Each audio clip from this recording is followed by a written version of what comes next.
নমস্কার বন্ধুরা, স্নেহা গার্ডেনে সবাইকে স্বাগত। বন্ধুরা, আজ আমি ছাদ বাগানে চলে এসেছি। আমি একটা গাছের জন্য অতি উন্নত মানের খাবার তৈরি করি।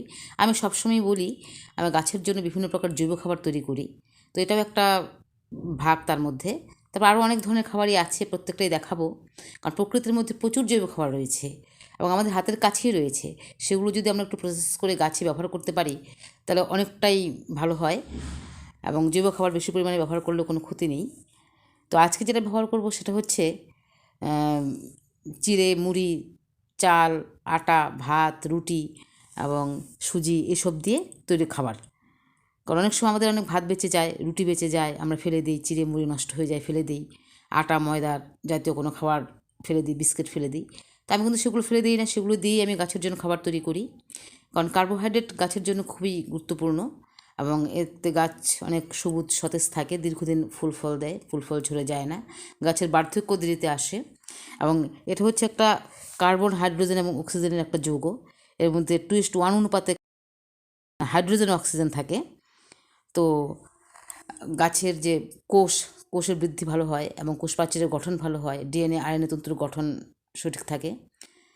তো আমি ব্যবহার করছি কিভাবে, বিভিন্ন প্রসেসে লিকুইড করে ব্যবহার করছি, আবার পুঁটুলি বেঁধে পুঁটুলির মধ্যেও দিয়ে দিচ্ছি, মাটির সাথে মিশিয়েও ব্যবহার করছি, এবং পুরো প্রসেসটি আজকে দেখাচ্ছি কীভাবে গাছের মধ্যে ব্যবহার করছি এই কার্বোহাইড্রেটযুক্ত খাবার। বিভিন্ন শাকসবজির মধ্যেও কার্বোহাইড্রেট থাকে, যেমন আলুর মধ্যে আছে। এগুলোর মধ্যে এই মাটির যে ঘটগুলো, এগুলোর মধ্যে ভাত দিয়ে গাছের জন্য একটা উন্নত মানের খাবার তৈরি করব। সেটা হচ্ছে কার্বোহাইড্রেটযুক্ত খাবার। সেটা কীভাবে করছি সেটাই দেখাই।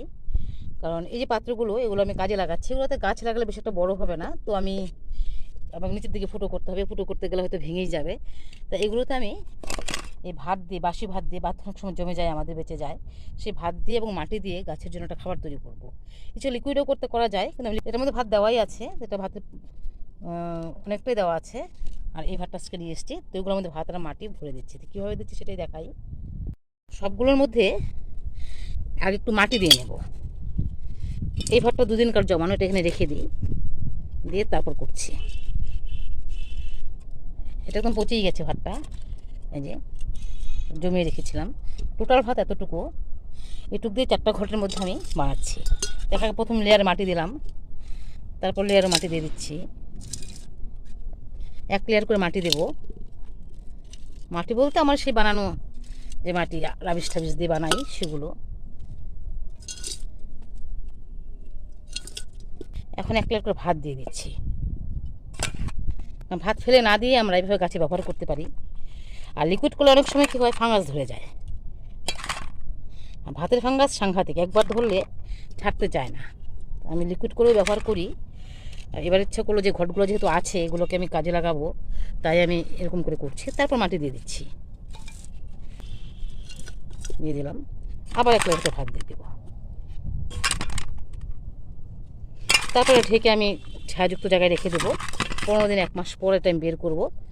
পরে এটাকে শুকিয়ে আমি গাছের গোড়ায় ব্যবহার করব। দারুণ উন্নত মানের একটা খাবার। এখন এটার মধ্যে ঢেকে রাখছি।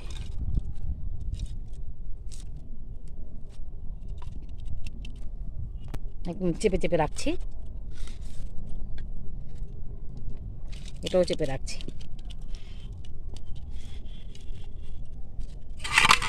একটা হলো, তারপর ছায়াযুক্ত জায়গায় রেখে আমি এটা ঢেকে রাখবো এই 4টা পাত্রে।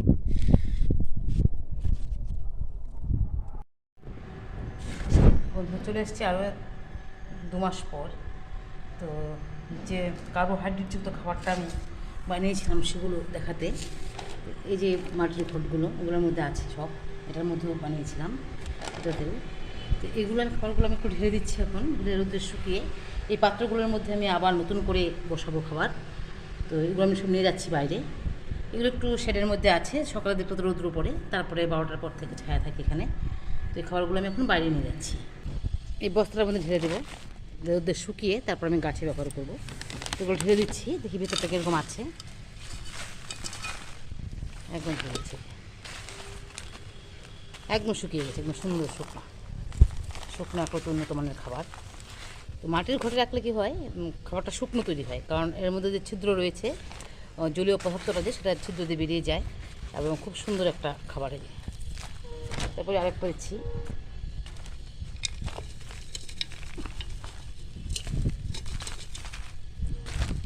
প্রত্যেকটা খাবার শুকনো একদম সুন্দর স্বাদ।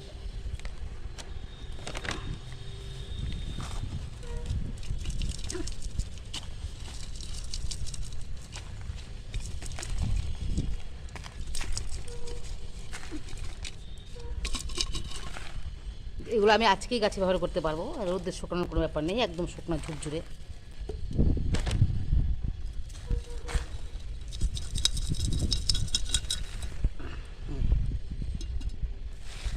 চারটা ঘর থেকে এতটুকু বেরিয়েছে। আর এগুলো প্লাস্টিকের মধ্যে রেখেছিলাম, এটা প্লাস্টিকের কৌটো, এগুলো মনে হয় একটু ভেজা আছে, এটা আমি একটু আলাদা ঢালছি, কারণ এগুলো আমি আজকেই গাছে ব্যবহার করব।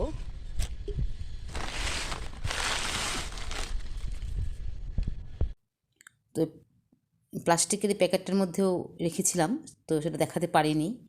এর মধ্যে রুটির পরিমাণটা বেশি আছে, আর কয়েকটা ডিমের খোসা ছিল, দিয়ে দিয়েছিলাম। তো এটা উপরের দিকটাতে ঝুরঝুরে আর নিচের দিকটাতে একটু ভেজা আছে, কারণ এটা পাত্রটা ফুটো করে আমি দিইনি। ফুটো করে দিলে হয়তো জলীয় পদার্থটা বেরিয়ে যেত এবং হাওয়া বাতাসে একটু শুকনো পেতাম। তো রোদ্রে শুকিয়ে ব্যবহার করব। অনেকটা খাবারই পেয়েছি। তো তারপর এই পাত্রের মধ্যে রেখেছিলাম ভাত দিয়ে, এটাও আমি একটু আলাদা পাত্রে ঢালবো, নিচের দিকটা জানি না কীরকম। তো প্রায় 2 মাসে খাবারটা এরকম তৈরি হয়ে। এটা এখানে ঢেলে দিচ্ছি।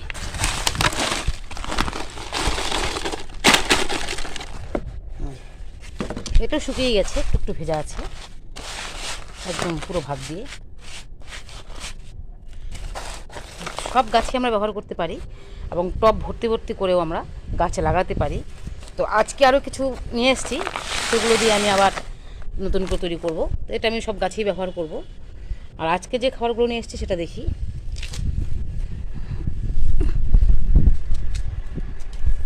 এই যেখানে রুটি, তো বাসি ভাত, আর এটা হচ্ছে চালের গুঁড়ো, পৌষ পার্বণে পিঠে খাওয়ার জন্য এনেছিলাম। তারপর চালের গুঁড়োটা ভালো ছিল না, একটু তেতো, তাই এটা দিয়ে আমি গাছের জন্য খাবার তৈরি করব। এটা মাটির সাথে মিশিয়ে আমি 1 মাস রেখে দেবো, তারপর আমি গাছে ব্যবহার করব। এটা ছাতুর মধ্যেও দিয়ে আমরা তৈরি করতে পারি। তারপর একটু চিড়ে আছে, চিড়াটা নিয়ে আসছি। তারপর চিড়াটা নষ্ট হয়ে গেছে, এই চিড়াটা দিয়েও আমি একটা কার্বোহাইড্রেটযুক্ত খাবার তৈরি করব। এটা আমরা আলুর খোসা ব্যবহার করতে পারি, আলুর মধ্যেও থাকে প্রচুর পরিমাণে কার্বোহাইড্রেট। তো এগুলো দিয়ে আমি আবার নতুন করে তৈরি করব। এই ঘটগুলোর মধ্যে আবার বসিয়ে দেবো। মাটির পাত্রে খুব ভালো হয়, একদম শুকনো তৈরি হয়, একদম 1 মাস রাখার পর একদম ঝুরঝুরা শাক তৈরি হয়। আর এটা হচ্ছে লিকুইডটা। তো অনেক সময় পাত্রের মধ্যে না রেখে, মাটি দিয়ে না রেখে আমরা জল দিয়ে ভিজিয়ে রাখতে পারি, এটা লিকুইডটা। এটাও আমরা প্রচণ্ড রোদ উঠলে গাছে ব্যবহার করি, কারণ এটার মধ্যে অনেকটা হিউমিক অ্যাসিডও আছে, এটার মধ্যে গাছকে সবুজ সতেজ রাখে। তো এটাও আমরা ব্যবহার করতে পারি। এই যেটা বাসি ভাত যা থাকে এটার মধ্যে রেখে দিই একদম, এই যেটা। তো এটাও আমরা গাছে ব্যবহার করতে পারি, এরকম এক মগ করে প্রত্যেকটা গাছের গোড়া দিয়ে দিতে পারি, তো গাছ ফুলে ফলে ভরতে থাকে। তো দেখাচ্ছি, আমি আগেও দিয়েছিলাম অনেকবার। যেমন যে ফুল গাছগুলো, গাঁদা ফুল গাছগুলো কত সুন্দর ফুল আসছে। এই জলটাও আমি এখানে ব্যবহার করি, এই দিয়েছি। আজকে জল দিইনি গাছে এখনও, এই যে 1 মগ দিয়ে দিলাম, এখানেও দিয়ে দিচ্ছি। এরকম করে সব গাছে এই ভাতের জলটা রোদ্রে উঠলে পানি দিয়ে দিই। প্রচুর ফুল হয়, প্রচুর কুড়ি আসছে গাছগুলো, দেখুন একদম অনেক ফুলে ভর্তি। একটা প্লাস্টিকের ক্যারি ব্যাগের মধ্যে গাছগুলো করা। এর ভিডিওটা আছে, দেখবেন, বেশ কয়েকবার দেখিয়েছি। এটাও নতুন করেছিলাম, ফুল চলে আসছে। প্রত্যেকটা গাছ কত সুন্দর। তো শুকনো খাবারটা একটু ব্যবহার করছি ওগুলোর মধ্যে। এই যে শুকনোটা নিয়ে এসছে, একদম ঝুরঝুরা শুকনো, একটু রোদ লেগেছে এখানে। এটা আমি 1 মুঠ 2 মুঠ করে প্রত্যেকটা গাছের গোড়ায় দিয়ে দেবো। গাছের বার্ধক্য দেরিতে আসে এই খাবারগুলো প্রয়োগ করলে, অনেক দিন ফুল ফল দেয়। প্রত্যেকটা গাছের গোড়ায় দিয়ে দিব, তারপর আবার তৈরি করবো, আবার দেবো। এরকম করে এই খাবারটাও আমি ব্যবহার করি গাছের মধ্যে। তো আপনারা ব্যবহার করে দেখতে পারেন। ভাত, রুটি, আটা, ময়দা এসবের কোনো জিনিস, বিস্কুট ফেলে দেবেন না, এগুলো দিয়ে আপনারা এরকম করে রেখে দিতে পারেন। দিচ্ছি, শুধু ফুল গাছ না, সব গাছেই ব্যবহার করি। তারপরে যেখানে লেবু গাছ আছে, লেবু গাছটাতে ফুল আসবে, কত সুন্দর লেবু গাছটা, এটার মধ্যে দেবো। এটাতে দিলে কী হবে, প্রচুর ফুল আসবে লেবু গাছের মধ্যে এবং ফলনটা খুব ভালো হবে। তো এই সাইড দিয়ে আমি ভাতের খাবারটা দেবো, প্লাস আবার লিকুইড খাবারটাও দেবো। এখানে আরেকটা লেবু গাছ, দুটোতেই দেবো। তারপর একটা কোয়াশ গাছ আছে এখানে, যে কোয়াশ গাছ, এটার মধ্যে ব্যবহার করব। কোয়াশগুলো ঝরে পড়বে না, ফুল ফল বেশি হবে। এই যে কোয়াশ, কত সুন্দর কোয়াশ হচ্ছে দেখুন, এই যে কোয়াশ, এই কোয়াশ গাছটাতে ব্যবহার করবো। প্রত্যেকটা গাছেই ব্যবহার করা যায়। কোয়াশ গাছটাতে একটু দিচ্ছি, এই যে কোয়াশ গাছে এক কৌটো দিয়ে দিচ্ছি, অল্প কোয়াশ গাছে দিলাম আর লেবু গাছে দেবো। এরকম কয়েকটা বেশ কয়েকটা লেবু গাছ আছে, সবগুলোতেই দিয়ে দিব। তারপর জলটা আছে লিকুইড, সেটাও দিব। এখন এই ঘটগুলোতে আমি এই চিড়ে, চালের গুঁড়ো, এগুলো দিয়ে আবার নতুন করে বসিয়ে দেবো। এটার মধ্যেও দেবো। তো সবগুলো বসে তারপর আমি আবার দেখাচ্ছি। তো প্রত্যেকটা ঘটের মধ্যে নিচে মাটি দিয়ে, তারপরে ভাত আর চিড়া, রুটি, যেগুলো সব দিয়ে দিয়েছি। উপরে এখন মাটি দিয়ে ভর্তি করে একটু জল ছিটা দিয়ে রেখে দেবো। তারপর এটার মধ্যে নিচে মাটি দিয়েছি, 1 লেয়ার চালের গুঁড়ো, 1 লেয়ার মাটি, এরকম করে দিয়ে এরকম করে রেখেছি। এটার মধ্যেও তাই, এখন উপরে মাটি দিব, দিয়ে তারপর জল দিয়ে রেখে দেবো। তো প্লাস্টিকের এই প্যাকেটটা একটু ছিদ্র করে দেবো, যেন জলীয় পদার্থটা বেরিয়ে যায় এবং শুকনো যেন সার হয়। তাই ওইভাবে দিচ্ছি, আবার মাটি দিয়ে তারপর জল ছিটা দিয়ে দেখাচ্ছি আবার। তো এগুলো সব মাটি দিয়ে ভরে দিয়েছি পাত্রগুলো, এটাতেও তাই। কিন্তু এটার মধ্যে চালের গুঁড়ো দেওয়ার পর মাটি দিয়েছি, তারপর ছাতুটা দিয়ে দিয়েছি। এরকম ছাতু ছিল, এক প্যাকেট নষ্ট হয়ে গেছে, ছাতুটাও আমি দিয়ে দিয়েছি। এই ছাতুটা দেওয়ার পর এখন আমি এটার মধ্যে আরেকটু মাটি দেবো, দিয়ে তারপর জল ছিটা দিয়ে রেখে দেবো। তো সবগুলো প্যাকেট এখন ঘরে নিয়ে এসছে পাত্রগুলো, এই যে ঘটগুলো, এটা সব এখানেই থাকবে। আবার 1 মাস 1.5 মাস পর আবার এগুলো বের করবো, তারপর আবার নতুন করে তৈরি করবো। এভাবে ভাত দিয়ে আমরা বিভিন্ন খাবার তৈরি করতে পারি। আর লিকুইড যে খাবারটা, সেটা রোদের মধ্যেই থাকবে। আরও ভাত টাত যা থাকবে সবাই এটার মধ্যে ঢেলে রেখে দিই। কার্বোহাইড্রেটযুক্ত খাবারকে আমরা এভাবে ব্যবহার করতে পারি পুটুলির মাধ্যমে, যে এটার মধ্যে অনেক ভাত রয়েছে। নিচের দিকে 2 দিন গাঢ় জমানো ভাত, এই যে প্রায় অনেকটা পচে গেছে। তার উপরে কিচেন কম্পোস্ট, সবজির খোসা, তারপর বাঁধাকপিও রয়েছে পাতা, আলুর খোসা অনেক আছে, কারণ আলুর মধ্যেও কার্বোহাইড্রেট রয়েছে অনেক, চা পাতা আছে, পেঁয়াজের খোসাও আছে কয়েকটা। এভাবে আমরা পুটুলি বেঁধেও ভাতকে ব্যবহার করতে পারি। অনেক পরিমাণে ভাত নিচের দিকে দেখা যায়, প্রায় এতটুকু ভাত, এতটুকু।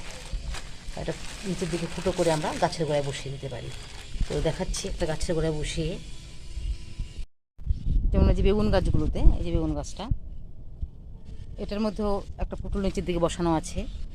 এখানেও একটা বসিয়ে দিয়েছিলাম, এই যে ভাত দিয়ে, সবজির খোসা দিয়ে, অনেকটা রোজিত হচ্ছে এটা। তো আজকেও এটার মধ্যে বসানো হয়নি আমার, কিচেন কম্পোস্ট দেওয়া আছে। এই সেটটা ফাঁকা করে নিচের দিকে একটু ছিদ্র করে দিয়ে তারপর আমি এখানে বসিয়ে দিচ্ছি, এখানে এই সাইড দিয়ে। এটা এখানেই থাকবে। তো প্রচুর পরিমাণে বেগুন হবে, আরও একটা বেগুনও ঝরে যাবে না, ফুল ফল আসবে, গাছের বার্ধক্যটা দিতে আসবে। এখানেও একটা পুতুল দেওয়া আছে, যে প্রচুর ভাত, যেটার মতন ভাত দেওয়া আছে, অনেক অনেক ভাত, ডিমের খোসা, পেঁয়াজের খোসা, আলুর খোসা সব দেওয়া আছে তার মধ্যেও। এদিকে পচে পড়ছে খাবারটা এই বেগুন গাছটাতে, এদিকটা দেওয়া আছে। এরকম করে আমরা গাছের গোড়া কীভাবেও ব্যবহার করতে পারি। তো ভিডিওটা আজ এখানেই রাখছি। তো দেখা হবে পরবর্তী ভিডিওতে আরও নতুন কোনো কিছু খাবার নিয়ে। তো ততক্ষণ আপনারা ভালো থাকুন, সুস্থ থাকুন।